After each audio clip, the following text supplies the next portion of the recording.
नमस्ते विद्यार्थियों। आइए इस वीडियो में आपके पाठ्य पुस्तक अंतरा के गद्य खंड में से असगर वजाहत के लघु कथा साझा को समझते हैं। साझा लघु कथा के माध्यम से लेखक ने उन पूंजीपतियों पर व्यंग किया है जिनकी नज़र किसानों की ज़मीन तथा जायदाद पर लगी है। इस कहानी में लेखक ने आज़ादी के पश्चात किसानों की दयनीय स्थिति का मार्मिक चित्रण किया है।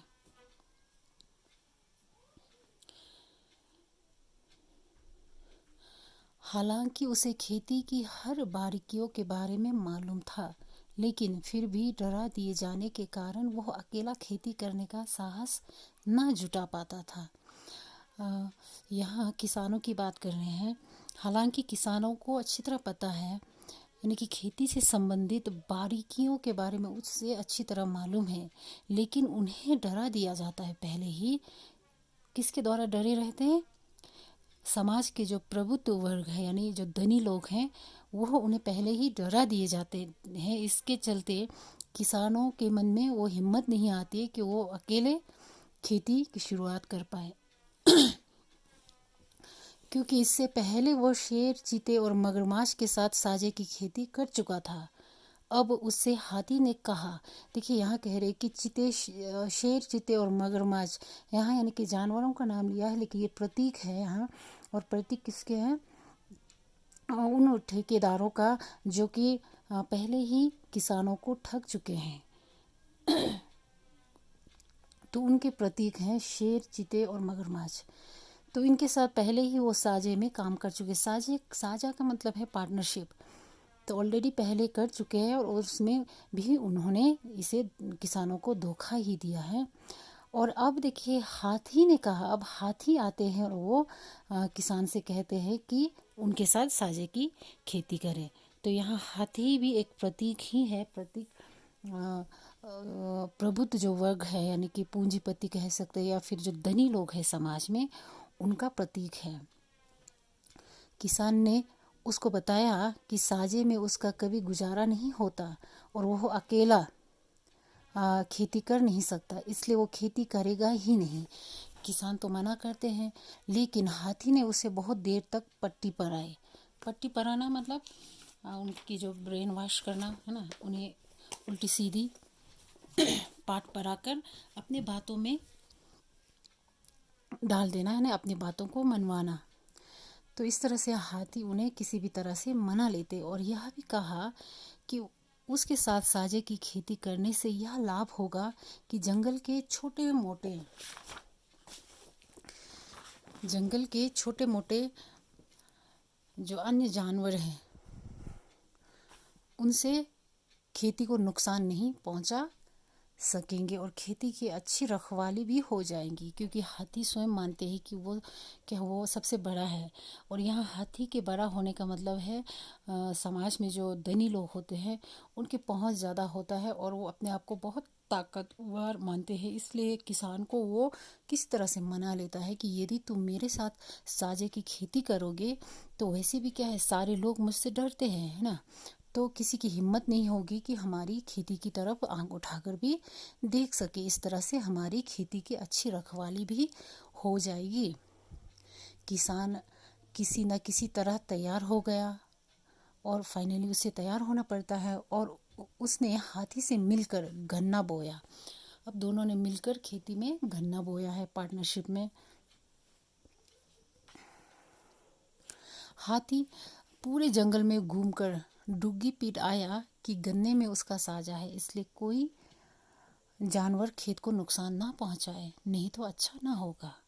अब देखिए वैसे भी हाथी का तो चलता ही है कि नहीं, उनका रोप है, तो वो पूरे जंगल में घूमकर डुग्गी पीट आना मतलब प्रचार करना, सभी को बताते हैं कि किसान और हमारे बीच में साझे का ये जो गन्ना का खेती है, तो इससे कोई भी नुकसान नहीं पहुंचाएगा। अगर कोई ऐसा करता है तो बिल्कुल उसके साथ अच्छा नहीं होगा। इस तरह से वो धमका देते हैं बाकी लोगों को, यानी कि हाथी बाकी जानवरों को धमका रहे। इसका मतलब है समाज में जो प्रबुद्ध लोग हैं ना, जो धनी हैं, वो पहले ही बाकी लोगों को डरा देते हैं कि मेरे पास क्या है, पावर है, मेरे पास पैसे भी है, तो मैं चाहूँ तो कुछ भी कर सकता हूँ, इसलिए तुम्हें क्या मेरे अंदर दब के रहना होगा। इस तरह से समाज में एक चलन है।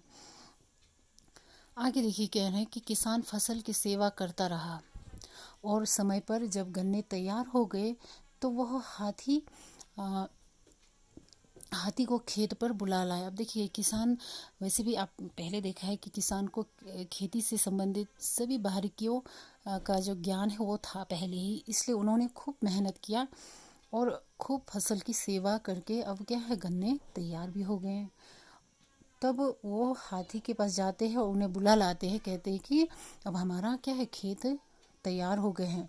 किसान चाहता था कि फसल क्या है, आधी आधी बांट ली जाए, क्योंकि दोनों ने क्या है, साझे में ये खेती किया है। तो किसान चाहते हैं कि हमें क्या है, अब बंटवारा कर लेना चाहिए, यानी कि जो गन्ना का जो उत्पाद है उसे हमें एक दूसरे से बांट लेना चाहिए।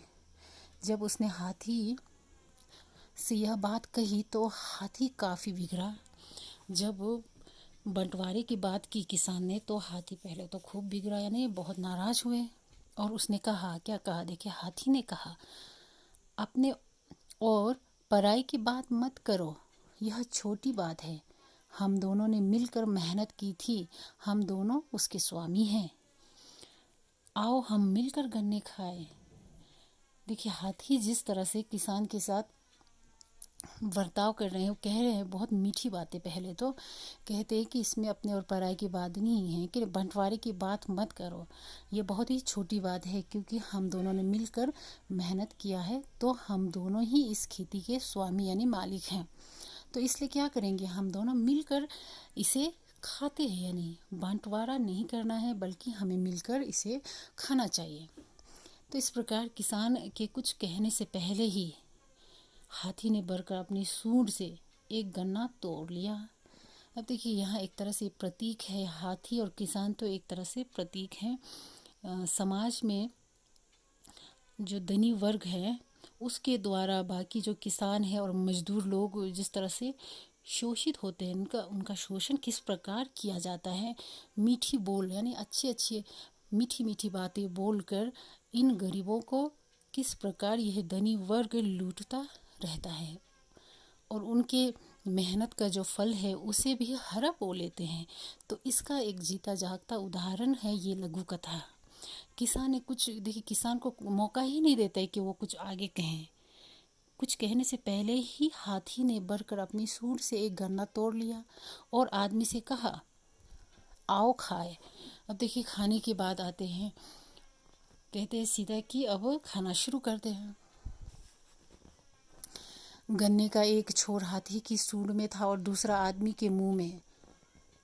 गन्ने के साथ साथ आदमी हाथी के मुंह की तरफ खींचने लगा तो उसने गन्ना छोड़ दिया। देखिए इस प्रकार जो प्रबुद्ध लोग हैं वो किसानों को और गरीबों को अपने अंदर, यानी कि अपने अंदर वो क्या करते हैं, दबा के रखते हैं और उनका शोषण इस प्रकार करते हैं।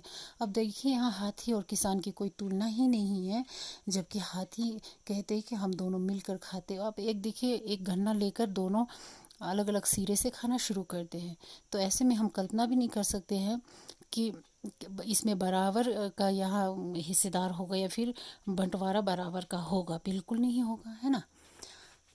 और देखिए इस प्रकार जब खाना शुरू किया तो गन्ने के साथ साथ किसान भी हाथी के सूंड की ओर खींचता जा रहा था। तब किसान ने उस गन्ने को छोड़ ही दिया। हाथी ने कहा, अब हाथी क्या कहते, देखो हमने एक गन्ना खा लिया। अब देखिए हमने मिलकर एक गन्ना खा लिया, जबकि किसान ने खाया नहीं, बल्कि खाया किसने, उस हाथी ने कहा खाया, है ना, हाथी ने ही खाया। इसी तरह हाथी और आदमी के बीच साझे की खेती बंट गई। अब इस प्रकार पूरे गन्ने की जो खेती है वो आपस में बांट लिया, यानी सारे जो गन्ने हैं वो उसे हाथी ने खा लिया और किसान को कुछ भी नहीं मिला है, जबकि मेहनत तो किसान ने ही किया है, उन्हीं का मेहनत का ही फल है कि यह गन्ना खेती तैयार हुआ, लेकिन खाने के वक्त उसे कुछ नहीं मिलता है।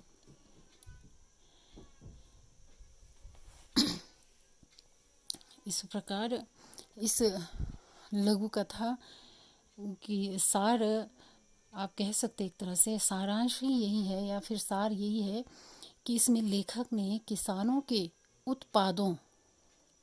उत्पादों को क्या हड़पने वाले पूंजीपतियों पर व्यंग किया है। एक तरह से व्यंग है, ये एक व्यंग कथा है कि किस प्रकार से किसानों की जो मेहनत है उनको भी उनकी मेहनत के जो फल है उसे भी हड़पने के ताग में यह पूंजीपति रहते हैं और पूंजीपतियों के द्वारा किसानों को लालच देकर उनके शोषण करने का भी वर्णन इस कथा में हमने देखा है।